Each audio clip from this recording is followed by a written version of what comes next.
This is the story of one fraught weekend in a small casualty station behind the Donbas Frontline in eastern Ukraine. It used to be an abandoned cottage in a hamlet near Casualty. Now it's where frontline soldiers' lives are saved, or prolonged at least. But first, the combat evacuation teams have to get them here before it's too late. Often that's the most difficult bit, as we'll see in this film.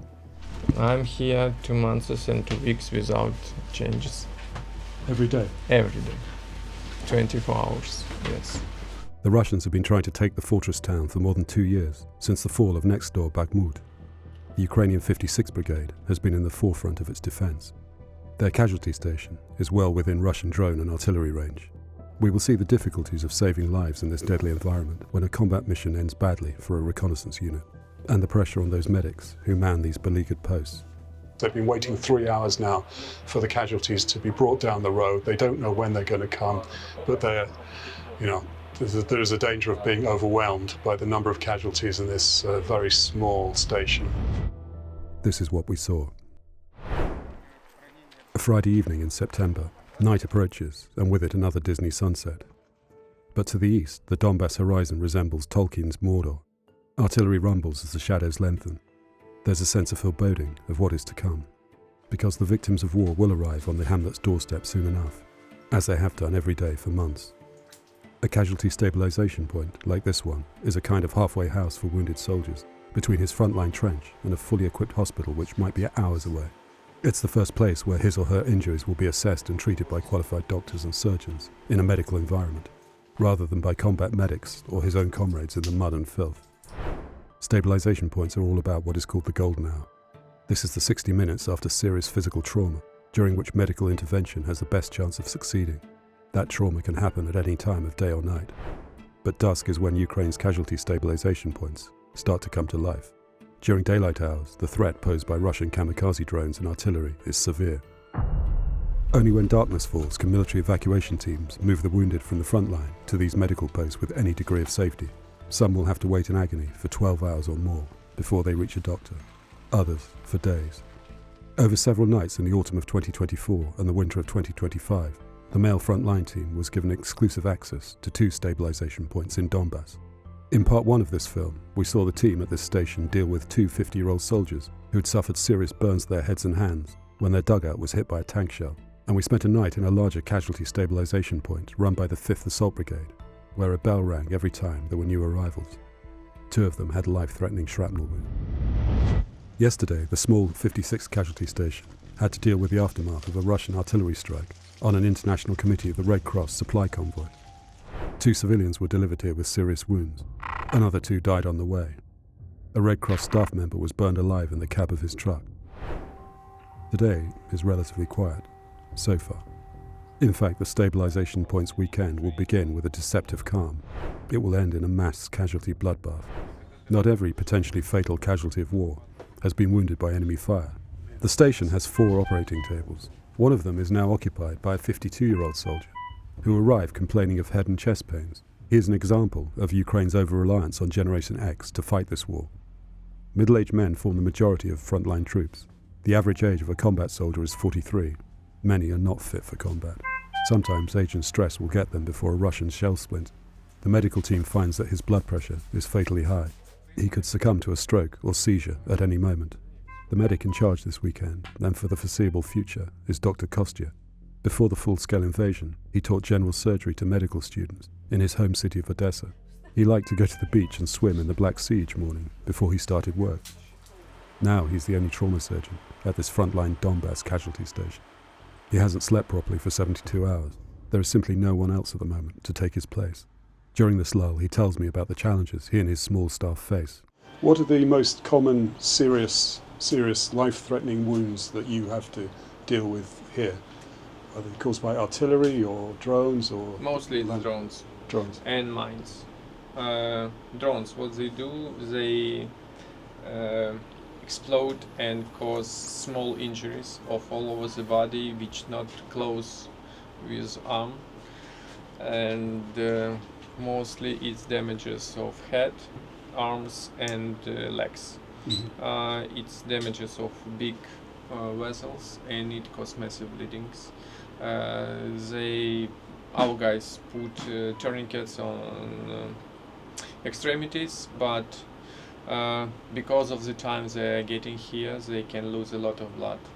That's why we need to make blood transfusion another. It's first one damages, and second one, small wounds can kill patients. Why? Because last one we got with small wound in the chest, and it caused damages, 3 holes in his heart, in his lungs, and damages of pelvis. It was small wound. Unfortunately, it's killed him. We stabilized him, but unfortunately he died in a few hours after us. And it's big problems. And mines. What make mines? Guys are working, try to clean the territory, but a lot of mines in the fields, in the villages, in cities, and these mines have different types, and mostly it's cause amputations of legs. More rarely it's arms, but mostly it's legs. And if we have patients with mines, if it's mostly amputation. Sometimes it's 1 leg, sometimes it's 2 legs. And if you have 1 patient in this region, in this point, we see from which point he came. We know that soon we will have more and more patients with amputations from this. I ask him if, while in his zone like this, he has time to perform complex operations like amputations. We are not making amputation here. We stabilize them. We make conversion of tourniquets and stabilize the condition, give blood transfusion, painkillers, blockage of nerves, and send them to hospital, and there they make amputation. As a surgeon, I can make amputation here, but it's role 1, I can't make it here, and I have no time to this. It's 15 minutes of job, but it's in military forces, it's a difficult issue, because not every time you can make this decision. Sometimes it's should be a consilium of a lot of doctors to decide what to do with this leg.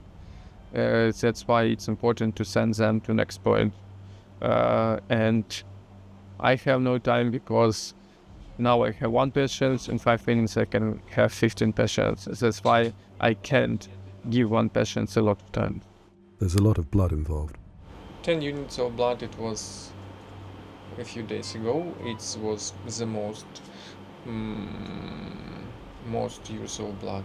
10 points, 10 units of blood, it's a lot for our small star point, because I order for 1 week 15 maximum units of blood, and for 1 day I use 10. And for these two months here we made 100 blood transfusions. Wow. It's a lot. And the usual Ukrainian secrecy over casualty numbers. In those 2 months, how many soldiers do you I think can tell you. I can't tell. I don't want to know this amount, and I can't tell. Okay. If these stabilization points always need more extra equipment, what is the equipment or kit or medicine that you most require, would most like to have in your stabilization point that you don't have at the moment? Now I don't have ultrasound. You want an ultrasound? We need ultrasound. Guys need ultrasound. I don't need ultrasound. Guys need ultrasound. I don't have a lot. We have only 2, and not all of them give all information I need. Dr. Kostya has examined the hypertension patient. He tell me I take only 1 medicine when I have this feeling in my head. Only in that time I taking this medicine. All other time it doesn't matter. Until finally he becomes so. Unfortunately, when he came, it was too high pressure, and I told him, you know that in this blood pressure, in this level, you can get or stroke or myocardial infarction. And he don't understand me. So he can live here, and I need to give him help and send him to other step of evacuation. unfortunately, they believe that only damages, only wounds can send them to hospital. Blood pressure can kill them also. And now when I see after medicine, after therapy, I see that his vessels don't react on our medicine. It's meaning that he has big problems with heart and vessels. 52 years old, it's too much to not treat hypertension.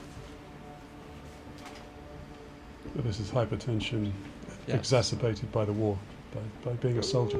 I don't know, I think that it's a chronic situation. Was he sent to you by his unit medic? Or No, he came by himself. Yeah. He was walking to the shop and see that we're here. I feel some pain in my head and I wanna check my pressure. Okay, good job he did. Yes, but mostly all other guys don't do it. And they have no time to. We can send him with this level of pressure from here. You can't or can? Can't. He has to, his blood I pressure. need to check his pressure, maybe 1 hour, and control this pressure because he can go maybe 100 meters, fall down, and it will be my fault.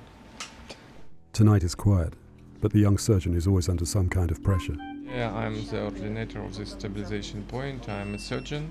I make all organization job, all management, all work with nurses and other doctors, volunteers, make some fundraising, educational issues here because every day we have some new stuff, new medicine. What happened here? We every day work with wounds, with damaged guys, with damaged soldiers, which come from defense line. Maybe 10-20 minutes from here, they coming to us, and first doctors help. We give them here. Every day we have different amount of people. Some days we don't have people, some days we have a lot of people, and the characteristic of these damages is different because some defense lines have a lot of artillery, some of defense line points of defense line have a lot of drones. Here we have everything. They have here damage our guys with tanks, artillery, drones. And what is the basic function of the stabilization point? The basic function of this stabilization point, it's role 1 in stabilization evacuation steps. Here we need to stop bleedings. As me as a surgeon, I need to do it. If patient need to be ventilated, we make intubation and make ventilation. If they have problems with breathing, pneumothorax, hemothorax, we need to drain it. If they have critical damages of internal organs, internal bleeding, we need to stop it and send them to hospital. That's why we use junctional tourniquets, we use Riboa, intravascular stop bleeding. If they have other damages as fractures, we need to splint them. Head injuries, we work with every damages. It's small polytrauma clinic. Right. So your job is essentially to keep them alive and get On them my level and send them to next level. Next level, it's hospital. It's maybe or from here with our roads. Sometimes they are waiting evacuation to this point, hours and sometimes days. That's why we need to work here fast. We have internal protocol 20 minutes with one patient, and after this 20 minutes we need to send them to the next level, and they will be there. But here we need to do a lot of job to send them alive there. I see. We can see from the windows in this room, you've got sandbags. You're you're expecting possible artillery, drones, things like that. I mean, you're well within range of the Russian fire. Yes, we have everyday missiles on our heads. We have a lot of drones all the time in the sky near this region. There's been heavy fighting in Chasiv Yar this summer and spring. What is the most casualties that you've had to deal with in a single day in this stabilisation point? The baddest, it's a lot of damages of guys. They are not stabilized, they have a lot of bleedings, an amount of them. Sometimes you have a lot of them, that's why it's difficult. The more difficult for us it's to manage with the emotions, emotions of the squad, because all the time they come here and we try to save everybody, but it's not from us.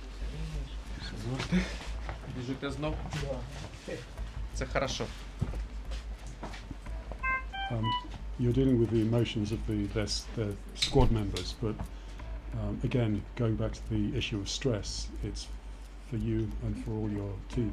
Mm-hmm. It must be an incredibly stressful situation. Yes, it's incredible.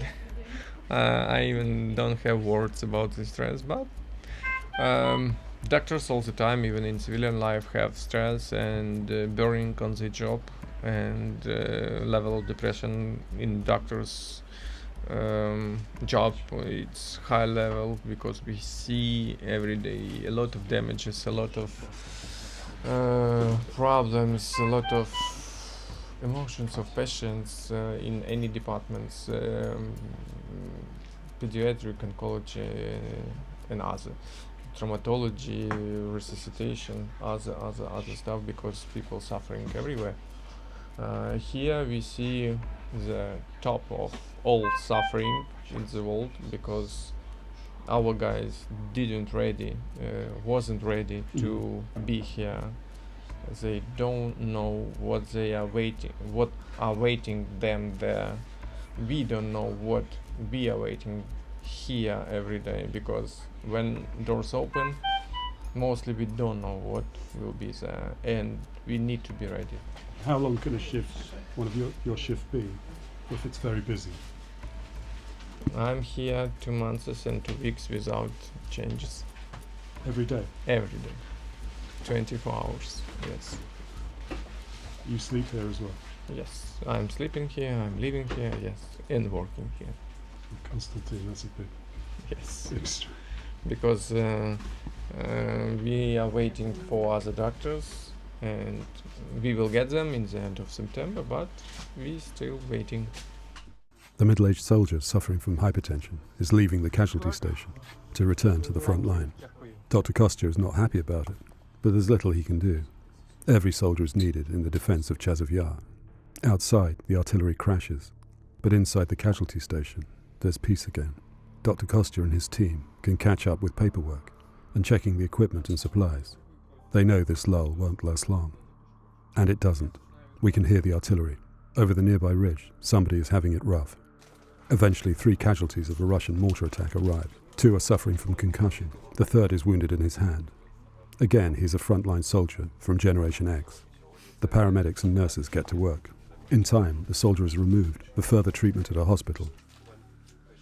The night grows quiet again. Not many casualties today, and none serious.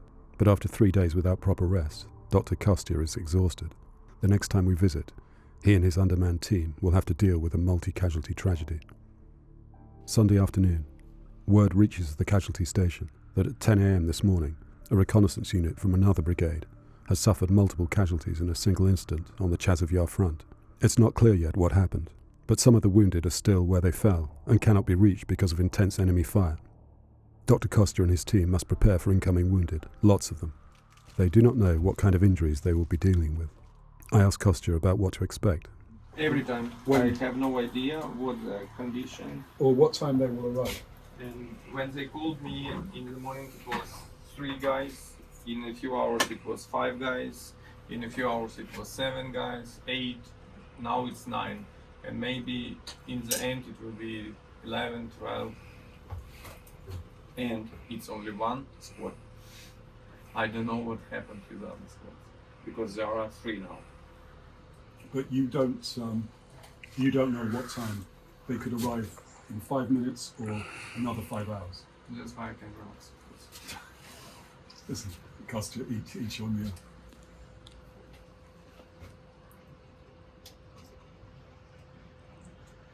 Today my guys asked me, when you are sleeping? I don't know what to answer them. Sounds like today is a bad day to sleep. Further details of what has happened begin to trickle through. Well, it's a late afternoon and we're in the casualty stabilisation station for one of them for the 56th Brigade, and expecting something of a catastrophe. It's a very small casualty clearing station. I think there are about 4 beds, but there are 9 casualties expected now. One of them very seriously is described as dying. Most of the casualties resulted from his comrades trying to rescue him, and they were all wounded, some seriously as a result. There was one Ukrainian doctor here, Dr. Kostya from Odessa. He has got a volunteer German doctor, and there are some nurses as well. But it's, God knows what's going to happen in the next few minutes or hours. They've been waiting 3 hours now for the casualties to be brought down the road. They don't know when they're going to come, but there is a danger of being overwhelmed by the number of casualties in this very small station. Hours pass, darkness falls, and still we wait for the first casualties to arrive. It's almost 8 p.m. when the first of what is expected to be a dozen casualties from the recon unit arrives in a Humvee. Because they're not from 56th Brigade, we don't have permission to film them, but we can see they're in a terrible state of shock, thirst and exhaustion. The first 6 casualties who are essentially walking wounded from this disaster have arrived, and they're in triage at the moment. The more seriously wounded that we're been expecting for now almost 9 hours have yet to arrive, and they must be in a pretty poor state. More Humvees arrive. One of the injured at first appears to have only a wound in his ear. In fact, a piece of his brain is stuck in his beard. So it's now past 8 o'clock, and there's been a succession of comings and goings. We've had about approximately 8 wounded from the same squad have been brought in. One of them quite badly wounded, the rest have all been walking wounded. We saw one collapse on the steps, an asthmatic, and needed to use his inhaler. During the same time we've been waiting here, 2 of these guys have been taken away to the nearest hospital. One of them was a stretcher case, the other was walking wounded. And now we're still waiting for the most seriously wounded, the soldier who was described as dying. And he was wounded at 10 a.m. this morning, and they've had great difficulty getting him out of the front line. What seems to have happened is that they were targeted by Mavic reconnaissance drone, then hit by kamikaze drones, and then Russian mortars started to land among them as they tried to rescue the increasing numbers of wounded. As more and more soldiers came to try and get the first badly wounded, they were wounded in turn. Humvee ambulances begin to take the casualties that have been stabilised by Dr. Kostya's team to hospital. The asthmatic is given an M&M t-shirt to replace his bloody battle dress. The last to go is the soldier with a serious brain injury. It's now gone 8:30 p.m, and the last of the 9 casualties has been treated and sent on to hospital. But 3 of the wounded from the incident are still to arrive. There's no indication that it will be any time soon. Dr. Kostya and his team can draw a breath, make a coffee, prepare for the next incoming. Only 5 minutes ago we sent the last patient for treatment. It was 9 patients with different levels of injuries. It was 2 patients with acute reaction on stress and damages. One of them got asthmatic attack because of this. Second one got half comatose condition, acute reaction on stress. One of them go home to the squad. Second one go to hospital to excludes damages of brain. Other guys had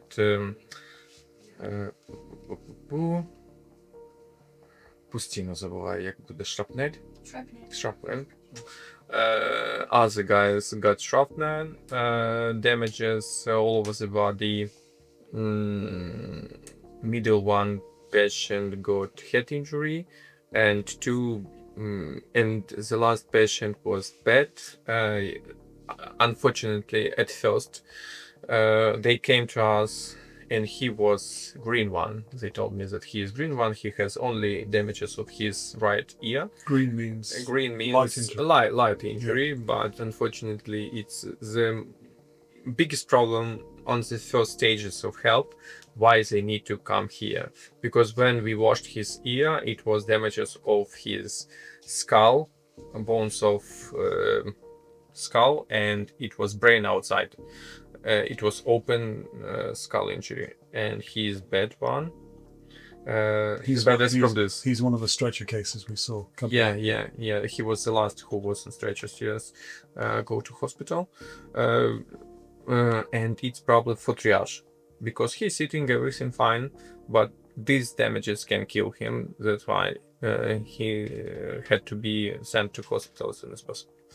I understand these injuries were caused by mortars and FPVs.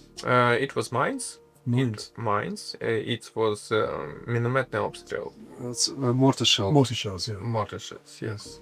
And that's all, I think. But you're waiting for some more casualties from the same. Unfortunately, yes, same we are waiting. It's the same incident, but all these guys trying to get Z2, who is in the field till now, and they're trying to evacuate them, but we are still waiting. 2 or 3, I don't know. Till 10 a.m. we are waiting them, and one of them is with chest injury and with tourniquet on his hand, unfortunately, and the second one with unknown damages. And these are the first to be wounded and possibly the most serious wounds. Yes, but unfortunately he can die. Yeah. It's a comparatively small casualty stabilization point Yes. here. And suddenly you've had a quiet 3 days. Yes. And then suddenly this one incident. 9 patients. 9 patients. 9 patients in one time. Yeah. You're still coping. I mean, you weren't totally overwhelmed. Yes. We are all the time, 24 hours, we are ready to take all of them. But by the following lunchtime, the most serious casualties from the recon unit have still to reach the stabilisation point. Maybe they've been sent elsewhere. More likely, they're still out on the battlefield. In the fog of war, and with a continuous stream of wounded to deal with, Dr. Kostya simply cannot keep track.